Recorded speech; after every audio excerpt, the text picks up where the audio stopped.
I'm talking about bilinguals and language dominance. We all know that bilinguals, that migration leads to bilingualism. So that's a basic thing. So I have some figures about migration here, therefore. So migration, these are the most recent figures that I have. You see we have about 600,000 immigrants to the UK. In 2016 in Germany, you all know that more than 1 million last year.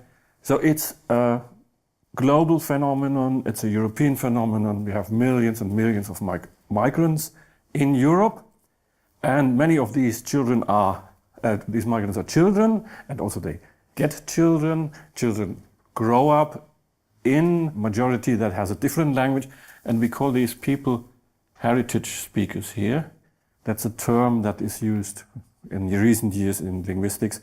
So these are children growing up in an environment that has a different language than their home language, and they develop this heritage language. So in Germany, for example, Turkish. And if you say, people say they are halbsprachig, one thing is, of course, their Turkish is different from the Turkish that they speak in Turkey. And the longer this history goes on, let's say in 2 years, 2 generations or 3 generations, this Turkish will develop its own variety. But this is not a deficit. Now the theoretical background on research, my research and many other researchers in bilingualism. So I will talk about the so-called common underlying proficiency. Cummins goes back to Jim Cummins. The so-called threshold hypothesis also goes back to Jim Cummins. The notions of BICS and Carp, so basic interpersonal communicative skills and cognitive academic language proficiency. I will talk briefly about the notion of basic language ability and higher language ability, goes back to Jan Hülstein. And we'll talk about the so-called bilingual vocabulary gap and the idea of a total conceptual vocabulary. So that is the common underlying proficiency, which means that the two languages of a bilingual are linked together. And there is something that underlies the proficiency in both languages. They are not separate. So competence in L1 depends in part on competence in L2. The other way around, competence in L2 depends on L1. Related to that, and Janine was quite critical already about this, is the threshold hypothesis. So at the first level, we have a lower level in both languages, and this is the infamous semilingualism. Then the idea, if you reach a certain level in both languages, everything is fine. And if you go higher, if you become a balanced bilingual, you have cognitive advantages. Now, I show this here for historical reasons. This goes back to the 70s. Nobody believes in a balanced bilingual anymore. Janine explained that clearly. But the idea that certain levels of bilingualism are related to some cognitive advantages or disadvantages are still alive. There is criticism about the threshold hypothesis. It's very difficult to operationalize. When is somebody balanced? When is somebody better in one language? How to compare this? And as we know, bilinguals that are balanced hardly exist in reality.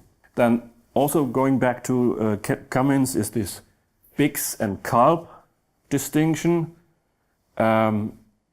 where children in a migration setting develop these basic skills quite quickly. At some point they are indistinguishable from the other children. So people think, all right, everything is fine. Teachers think everything is fine. But what they're lacking is this cognitive academic proficiency, which takes much longer to develop. Some people say 7 years, some people say 10 years of migration.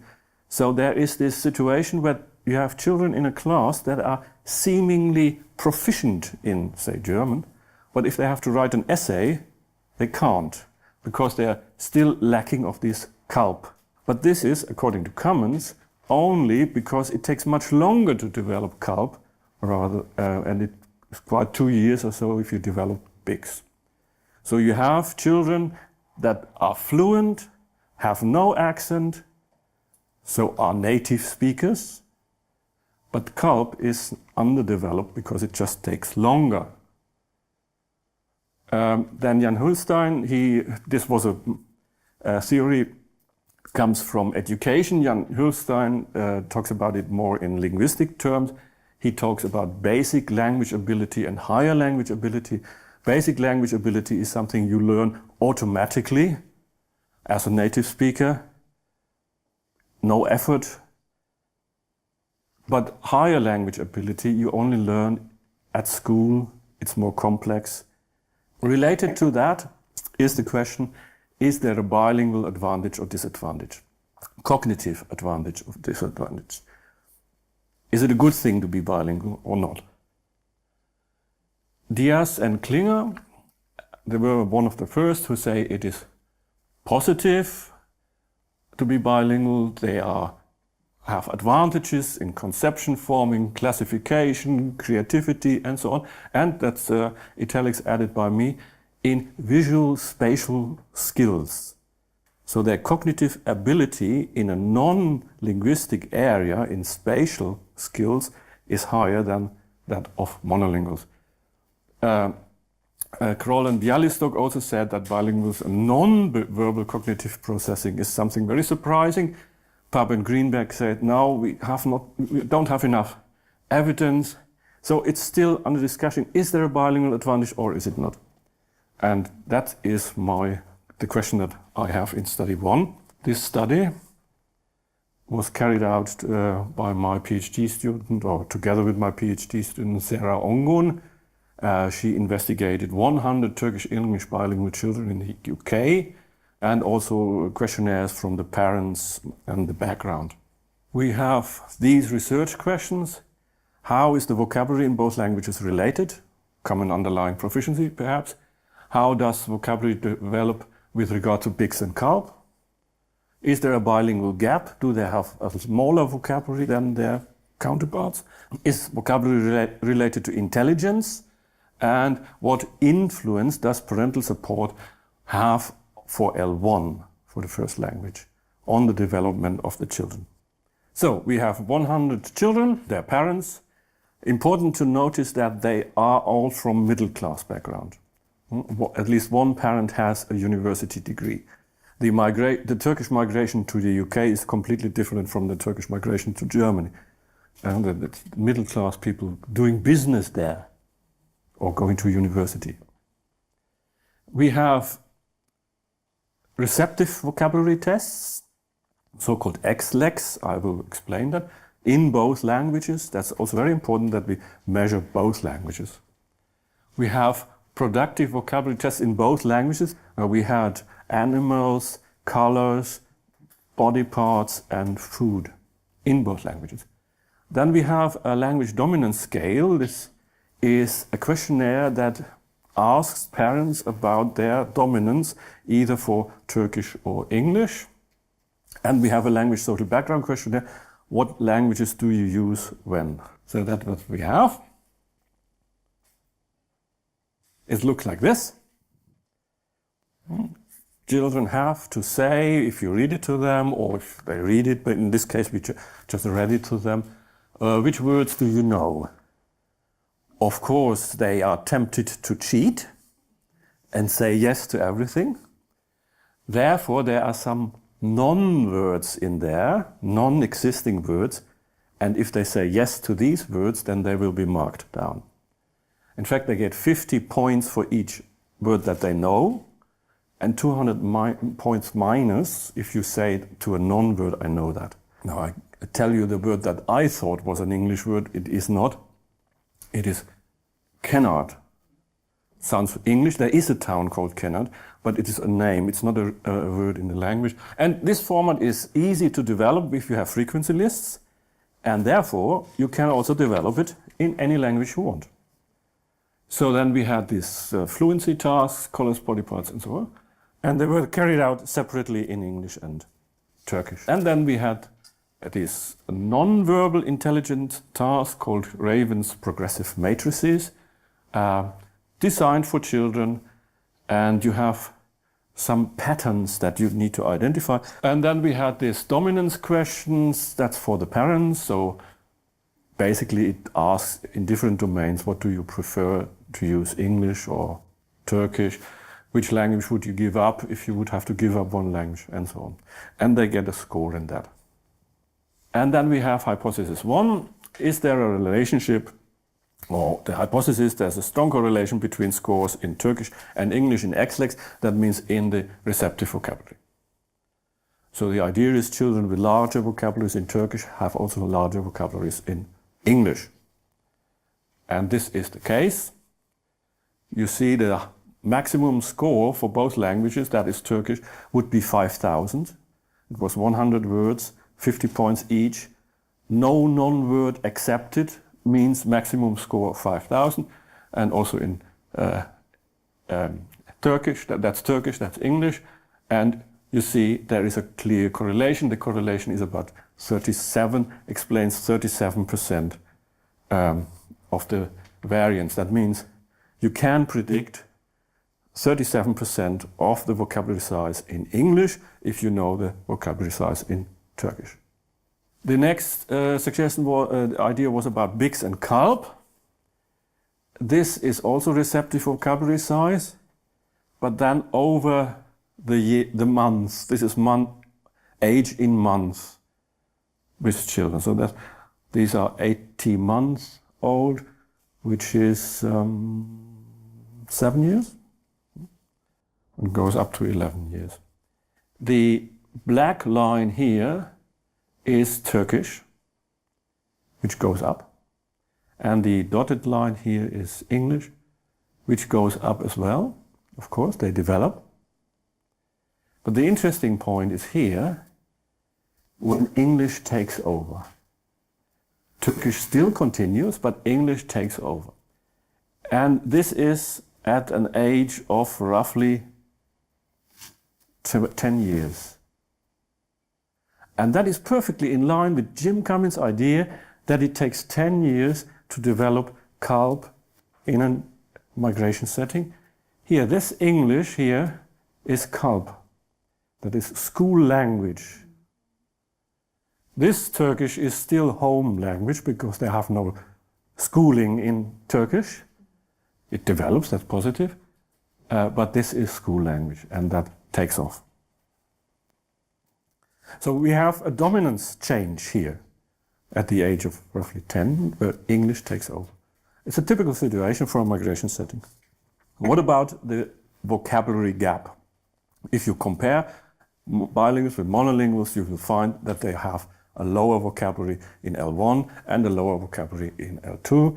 That's the typical vocabulary gap. That's semilingualism, if you look at it in a critical way. And there it is. Here we have Turkish. This pointer, here. This is Turkish. This is a so-called box plot. It shows the spread of the scores. So the child with the lowest scores scores around 20 in these 4 fluency tasks, has only 20 words in these 4 domains, so 5 in each. And the child with the best scores has about 80 in these 4 domains, so 20 each. And this is the monolingual Turkish children back in Turkey with a comparable background, and you see they score much higher. So the highest Turkish bilingual children are roughly at the middle value of the highest monolingual children. And nobody reaches the highest level of the monolinguals. And the lowest monolinguals here are still 75% above the others. And you have the same in English here. So there is a bilingual vocabulary gap. Now, if you look at the total conceptual vocabulary, the picture is quite different. You get this. These are the bilinguals here. Some of them are even better than the monolinguals. Some are poor compared, but overall the difference is not significant. It's not statistically significant. There is no gap. There is no bilingual gap if you compute it in that way. So the bilingual gap is just an artifact of the methodology.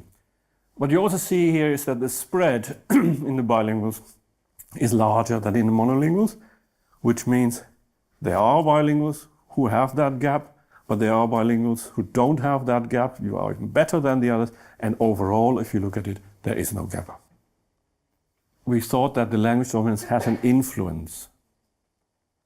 So we had this dominance test where we have either more Turkish or more English dominance of the parents. In general, if the parents support L1, children have a larger dominance, a larger vocabulary, and of course this might also lead to higher IQ scores. So we split up the Turkish children, 100 children, in two groups, one with higher parents with higher dominance and parents with lower dominance, and we find this. Of course, the children develop, their IQ gets up, their IQ score over time, but with lower dominant, Turkish dominant parents are always behind those children with higher dominant, Turkish dominant parents in their IQ scores. So speak Turkish to your children at home and they become intelligent. The effect is quite large from a statistical point of view, but you see that also just from the graph, there's always this difference. They don't touch each other, these curves. There's always a difference. So there is a strong positive correlation between parents' use of language at home. And well, this was dominance, now it's language use. We also find high correlations here, significant correlations. So if the parents are dominant in Turkish and if they use Turkish more at home, children have a larger vocabulary in both languages and have higher non-verbal IQ scores. So what we found is, hypothesis 1 was supported, that vocabulary scores in both languages go together. Hypothesis 2, that Carp develops slower than Biggs, also was supported. But there is no bilingual vocabulary gap if we take total conceptual vocabulary into account. And with regard to IQ scores, vocabulary knowledge and IQ scores are related. It's stronger for receptive than for productive vocabulary. There is a bilingual advantage for non-verbal IQ scores when we take the dominance of the parents into account. Language dominance of the parents has an effect on children. They have higher vocabulary and higher IQ scores. And also the home language, which language they use at home, is important. The threshold hypothesis perhaps needs to be revised, in that we don't talk about balanced bilinguals and upper and lower threshold. Perhaps we replace that with the idea of parental support and vocabulary knowledge. But there are limitations in this study, and these are quite important. These are only all parents from a middle-class background. Whether that can be replicated in another context is the question. So there is a bilingual advantage. There's no bilingual advantage per se. Bilingualism is a challenge. We have larger spread of scores, larger standard deviations. But with parental support for L1, and that doesn't only be parental, could be support at school, we can get a bilingual advantage, we can get larger vocabularies, we can get even higher non-verbal cognition scores. And as a result, of course, research on bilinguals has to take that into account, has the complex picture that is there. We cannot just take bilinguals and then do some research with them. We really need to look at the background of that group. Educational and political decisions have to be based on that, on support for L1. The threshold hypothesis is a valid framework, but it needs to be redefined. Any questions?